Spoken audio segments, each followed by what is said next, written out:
একটা দেশের রাজনীতিকে যদি সত্যি বুঝতে হয় তাহলে শুধু বড় ছবিটা দেখলেই চলে না, আমাদের গভীরে যেতে হবে, একেবারে তৃণমূল স্তরে।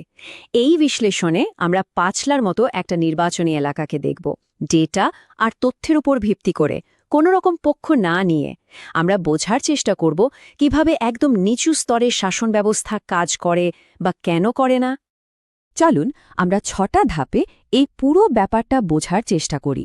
আমরা শুরু করব পাঁচলার মাটি আর মানুষের পরিচয় দিয়ে।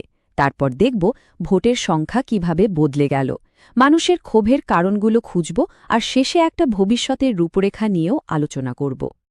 তো আমাদের প্রথম পর্ব, পাঁচলার মাটির স্পন্দন।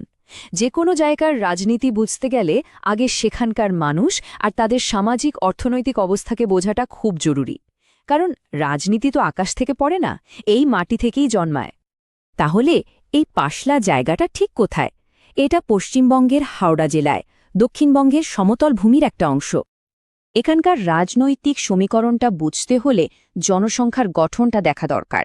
দেখুন, ২০১১ সালের সেন্সাস অনুযায়ী এখানে প্রায় ৫৩.২% হিন্দু আর ৪৬.৬% মুসলিম। এই যে প্রায় একটা ৫০-৫০ বিভাজন, এটাই এখানকার রাজনীতির অন্যতম প্রধান চালিকা শক্তি। শুধু তাই নয়, জনসংখ্যার আরও একটা গুরুত্বপূর্ণ অংশ হল তপশিলি জাতিভুক্ত মানুষ, যারা মোট জনসংখ্যার প্রায় ১৭.৭%। এর মধ্যে নমশূদ্র বা মতুয়া সম্প্রদায়ের মতো গোষ্ঠীও রয়েছে, যারা ভোটের সময়ে একটা বড় নির্ণায়ক শক্তি হয়ে ওঠে। এবার আমরা আসছি সবচেয়ে ইন্টারেস্টিং অংশে, ভোটের গল্পে। মানে কিভাবে এখানকার মানুষের রায় মাত্র কয়েক বছরে অনেকটাই পাল্টে গেল। চলুন সেই বদলের কাহিনীটা দেখি। সংখ্যাগুলো দেখুন, নিজেরাই কথা বলবে। ২০১৬তে ভাবুন, তৃণমূলের ভোট ছিল প্রায় ৫৩%, আর বিজেপি মাত্র ৮%-এর আশেপাশে। আর ঠিক ৫ বছর পর ২০২১-এ এসে কি হল? তৃণমূল নেমে এলো ৪৮%, আর বিজেপি এক লাফে পৌঁছে গেল ৩৩%। এটা কিন্তু একটা বিরাট পরিবর্তন। বিজেপির ভোটের এই যে প্রায় ৪ গুণ বৃদ্ধি, এটা কোনো সাধারণ ঘটনা নয়। এটা পরিষ্কারভাবে ইঙ্গিত দেয় যে পাঁচলার রাজনৈতিক মাটিতে একটা বড়সড় পরিবর্তন ঘটছে, যেখানে ভোটারদের ভাবনাচিন্তা দ্রুত বদলাচ্ছে। আমাদের গণতন্ত্রের একেবারে কেন্দ্রে রয়েছে নিজের মতো জানানোর অধিকার। আর প্রতিটি ভোট, সে আশারই হোক বা ক্ষোভের, আসলে ক্ষমতায় থাকা মানুষদের কাছে দুটো জিনিস চায়: সম্মান আর জবাবদিহি। পাঁচলার এই ভোটের ফলাফল ঠিক সেই কথাই বলছে। তো প্রশ্নটা হলো, কেন কেন এই বিরাট পরিবর্তন? ভোটের সংখ্যা তো আমরা দেখলাম, কিন্তু এর পেছনে কারণটা কি?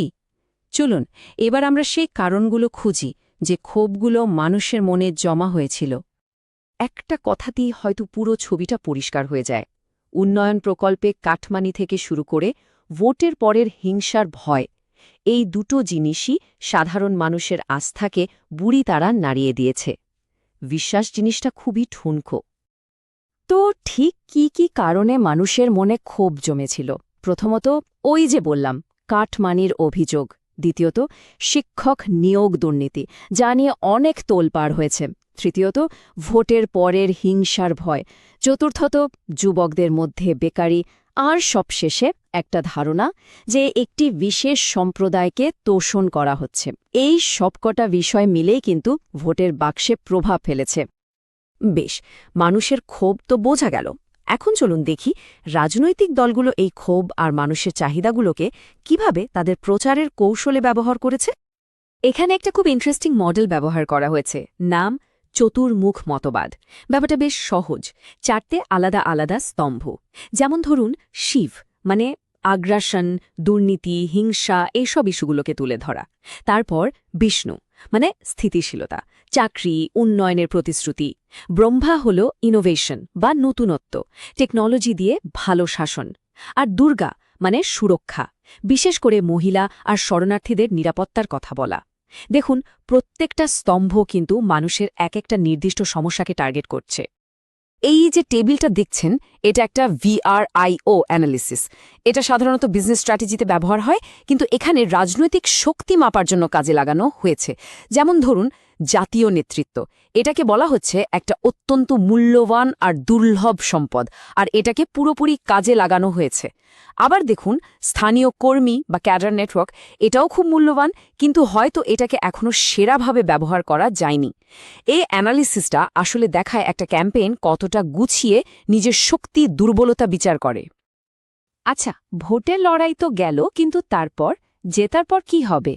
এবার আমরা দেখব একটা ডেটা ভিত্তিক গভর্নেন্স বা শাসনের ব্লুপ্রিন্ট, কিভাবে মানুষের রায়কে কাজে পরিণত করা যায়। এখানে 3টে প্রধান ধাপের কথা বলা হয়েছে। 1.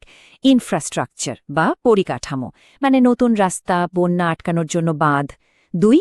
চাকরি, মানে যুবকদের জন্য একটা স্কিল ট্রেনিং সেন্টার বা আইটিআই বানানো। আর 3. জনকল্যাণ, মানে বাড়ি, পানীয় জল, স্বাস্থ্য পরিষেবা, এই প্রকল্পগুলো দ্রুত শেষ করা। এই 3টে মিলে একটা সম্পূর্ণ ডেভেলপমেন্টের ছবি তৈরি হয়।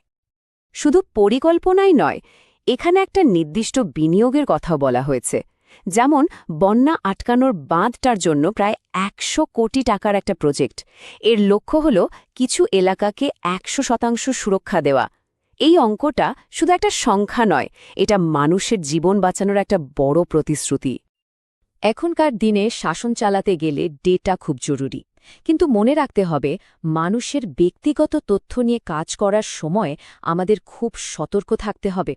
ভারতের আইন অনুযায়ী প্রত্যেকের প্রাইভেসি বা গোপনীয়তাকে সম্মান করা এবং যে কোনো কাজের জন্য তার অনুমতি নেওয়া বাধ্যতামূলক, এটাই ভালো শাসনের লক্ষণ। এবং সবশেষে চলুন পাঁচলার এই ঘটনাটা থেকে আমরা আরও বড় কি শিক্ষা নিতে পারি সেটা দেখি। কারণ পাঁচলার গল্পটা শুধু পাঁচলার নয়, এর মধ্যে সারা দেশের জন্যই একটা শিক্ষা লুকিয়ে আছে। নেতৃত্বের আসল পরীক্ষা কিন্তু শুধু ভোটে জেতা নয়, আসল পরীক্ষা হল মানুষের দেওয়া সেই রায়কে কাজে বদলে ফেলা, এমন কাজ যা মানুষের বিশ্বাসকে ধরে রাখতে পারে। ভোট জেতা থেকে বিশ্বাস জেতার এই রাস্তাটাই সবচেয়ে কঠিন। আমরা একটা প্রশ্ন দিয়ে এই আলোচনা শেষ করব। আজকের রাজনীতিতে ডেটা আর টেকনোলজির ব্যবহার বাড়ছে, তো আমাদের প্রশ্নটা হলো, নেতারা কিভাবে এটা নিশ্চিত করবেন যে এই টেকনোলজি শুধু ভোটের প্রচারের জন্য নয়, বরং সাধারণ মানুষের জীবনকে ভালো করার জন্য ব্যবহার হবে? যদি আপনি একজন জনকেন্দ্রিক নেতা হতে চান এবং আপনার নির্বাচনী এলাকার উন্নতি করতে চান, তাহলে blueprintstrategies.ai এর সাথে যোগাযোগ করুন, mgr@blueprintstrategies.ai তে, অথবা ফোন করুন 08042041602 নম্বরে। রাজনীতির ঊর্ধ্বে উদ্দেশ্য